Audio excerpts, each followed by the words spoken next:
Hey guys, Heather here from Tye-Dyed Iguana, and today we're going to talk all about millipedes. Now we just used to carry one type of millipede. We used to just carry the pink-foot millipedes, but right now we have a total of 3 species, so I'm going to get them out and show them to you. So the first one we'll talk about is our ivory millipede, and I'll go ahead and give you a close-up of this little guy. Alright, so here he is. Well, I don't know if it's a he or a she, but the reason why they're called ivory millipedes is if you look really closely, they have white color along the sides of their body. And it's kind of like it's not a pure white, it's more of an ivory off-white color. So that is how they get their name. Ah, there you go. Now you can get a really good look at it. Look at all those little legs.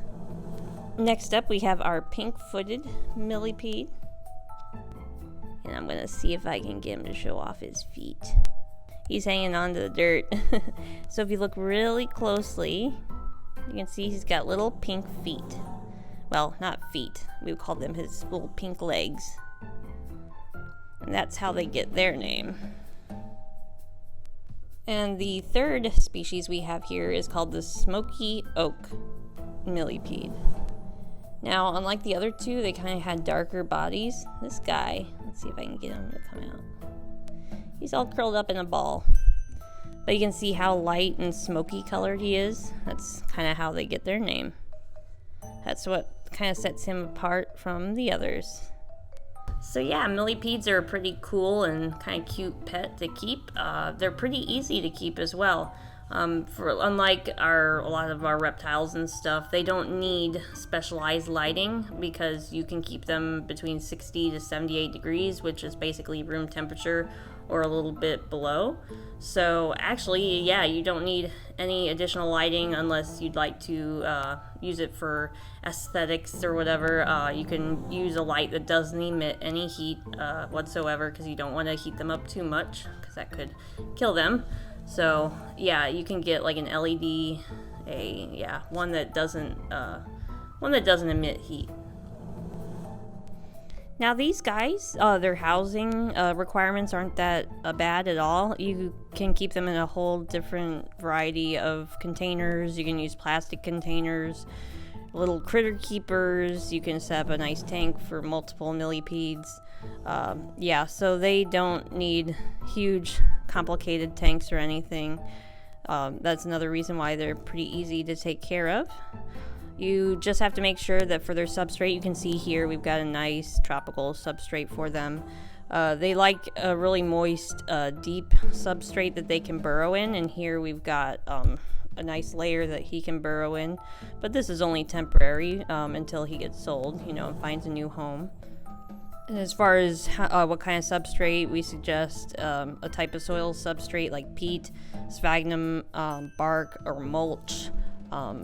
Basically anything that allows them to burrow and moist enough to allow them to molt when they need to, because they do molt. Now, because these guys are scavengers, you have to make sure that you have food in there with them at all times. You have to replace any fruits or vegetables you put in there regularly so that they don't go rotten and from mold from building up, and also to prevent fruit flies. But as far as what they like to eat, they eat decomposing wood, leaves, and fruits and vegetables. You can also give them cuttlebone for a nice source of calcium. But yeah, the fruit and vegetables can decompose, but you just want to replace it when you start to notice it going really bad. And you just don't want all those fruit flies and everything in there. But you can see he's happy with his little, I'm not sure if that's pumpkin or squash, but yeah, he's got some food in there, and he's also got some leaves to munch on if he wants to, some dead leaves. And he's got little pieces of bark and dead wood in there to eat as well. So yep, he's a happy camper. This is our ivory one, if you remember when we talked about identifying them. So yeah, this is our ivory one.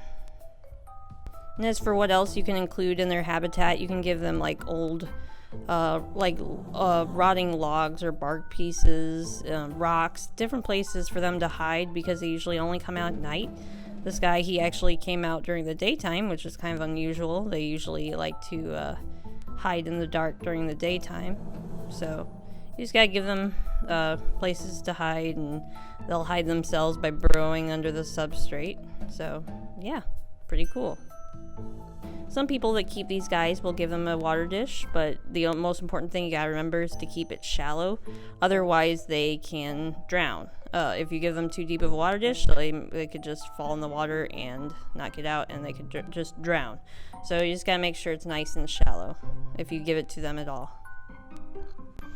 Now, if you look at this guy, you can see he's got little beads of moisture on him. That's from when he got sprayed.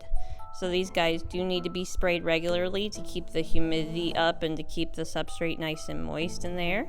So yeah, these guys will need to be misted regularly. And as far as their size gets, they can get about 1.5 to 11 inches long. I think it's depending on what type of millipede you have. Different ones can get to be different sizes. So, yep. And as for their lifespan, they can get, their average lifespan is between 1 to 3 years old. They can live longer than 3 years. It is possible, but the average is 1 to 3. Now, as far as handling your millipede, you can handle them and everything, just as long as you're careful and gentle with them. One thing you do need to note, however, is we do suggest washing your hands after handling them, because they can secrete a chemical that is kind of irritating to the skin, and it can really stink too. So they do that as kind of like a defense mechanism to deter predators from eating them. So if they get scared, they might secrete that chemical from their body on your hands. So yeah, just make sure to wash your hands afterwards. So yeah, I hope you guys enjoyed our little video about millipedes, and we have a special little section for all of our different millipedes here at the store. It's kind of where the plants are, where our one fish tank is. It's by our other bugs and stuff. So yeah, thanks for watching, and we'll see you guys next time.